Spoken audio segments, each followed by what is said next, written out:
অষ্টম শ্রেণীর শিক্ষার্থীবৃন্দ, তোমরা সকলে কেমন আছো? আমিও ভালো আছি আলহামদুলিল্লাহ। আমি আজকের ভিডিওতে তোমাদের গণিত বইয়ের 113 নম্বর পৃষ্ঠার 15 নম্বর অঙ্কটি করাতে যাচ্ছি। ঠিক আছে? তো অঙ্কটি হচ্ছে এরকম যে কোনো প্রকৃত ভগ্নাংশের লব ও হরের যোগফল 14 এবং বিয়োগফল 8, তাহলে ভগ্নাংশটি নির্ণয় করো। তাহলে ভগ্নাংশটি কতটা বের করবা। ঠিক আছে? তাহলে প্রকৃত ভগ্নাংশ কাকে বলে এটা তোমরা বলতে পারো? কি কাকে বলে বলো তো?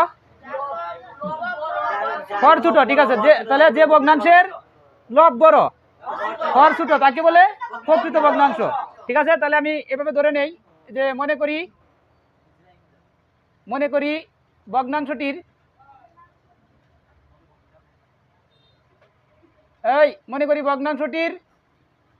লব ধরলাম কি x এবং হর কত ধরলাম y। তাহলে সুতরাং ভগ্নাংশটি কি দাঁড়াইলো বলো? সুতরাং ভগ্নাংশটি x বাই y, তাই না? তাহলে এই যে x হলো লব আর হর হলো কি y, এই লব এবং হরের যোগফল কত? 14। এটা প্রথম শর্ত মতে। তাহলে আমি এটা লিখবো যে প্রথম শর্ত মতে x plus y equal to কত? 14। এটা হচ্ছে 1 নং সমীকরণ। বুঝতে পেরেছো? কারণ তারা বলে দিয়েছে লব ও হরের যোগফল 14 বলা আছে না, এবং বিয়োগফল কত? 8। তার মানে x মাইনাস y সমান কত? 8। তাহলে এবার লিখবো দ্বিতীয় শর্ত মতে x minus y equal to 8। এটা হচ্ছে আমার 2 নং সমীকরণ। বুঝতে পেরেছো? কারণ এটা দ্বিতীয়বার বলা আছে যে এবং বিয়োগফল 8, অর্থাৎ লব ও হরের বিয়োগফল কত?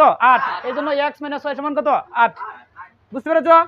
এই যে দুইটা সমীকরণ হয়ে গেছে, এই দুইটা সমীকরণ। এবং এখন কি করবো আমরা? যোগ বিয়োগ করবো। তাহলে x এবং y এদের দুইটাতে একটা বাদ পড়বে। তাহলে এখন আমরা যোগ করি 1 ও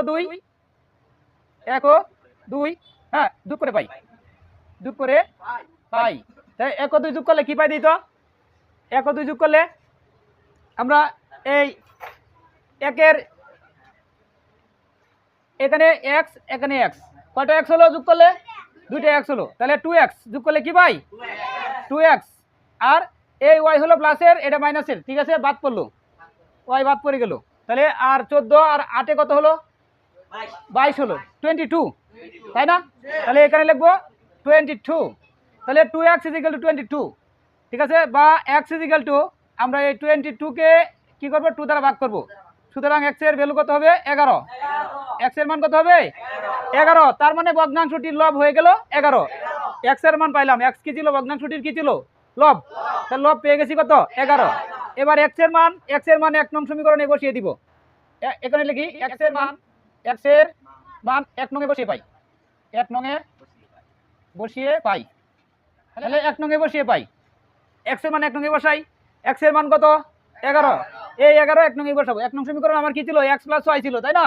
তাহলে আমি x না লিখে কত লিখবো? 11। কি লিখবো? 11 প্লাস y ইজিক্যাল টু কত? 14।